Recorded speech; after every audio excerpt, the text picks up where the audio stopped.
সকাল সকাল ঘুম থেকে উঠে আমি রেডি হয়ে গেছি, প্রায় ৯টার মধ্যে রেডি হয়ে গেছিলাম। বাট পুজো করতে করতে এখন ১১টার বেশি বাজে। আমাদের এখানে এত লেটে পুজো হয়েছে সে কী বলবো। আর আমি অর্ধেকটা সেজেই চলে এসেছি, কারণ আমার এদিকে লেট হয়ে যাচ্ছিলো। তাই আমি শাড়িটা পরে নিয়ে পুজোটা অঞ্জলিটা দিয়ে তারপরে বেরোবো।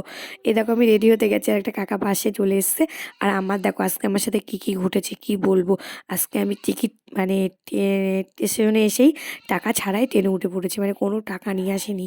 বাড়ির পাশে একজনের কাছ থেকে একজন ছিল, ওনার কাছ থেকে ধার করে নিলাম 50 টাকা দিয়ে টিকিট কেটে তারপরে ঘুরতে আসলাম। এই দেখো একটা সুন্দর দৃশ্য, অপূর্ব একটা দৃশ্য দেখো, কত সুন্দর ওভারব্রিজ। আমি এর আগে এসেছি বাট ভিডিও করিনি কোনো সময়ের জন্য। তো এই ফার্স্ট টাইম ভিডিও বানাচ্ছি, দেখো কত সুন্দর লাগছে দৃশ্যটা। আমার তো খুব ভালো লেগেছে। তো আজকে আমার বিয়েবাড়িও আছে, যাওয়ার সময় ফুল কিনে নিয়ে যেতে হবে, কারণ বিয়েবাড়িতে যেতে হবে খুব তাড়াতাড়ি, আমাকে এখান থেকে ব্যাক করতে হবে, নাহলে অনেক লেট হয়ে যাবে। এ দেখো খুবই সুন্দর একটা জায়গা, আমার তো মন পুরো ভরে গেল এখানে এসে।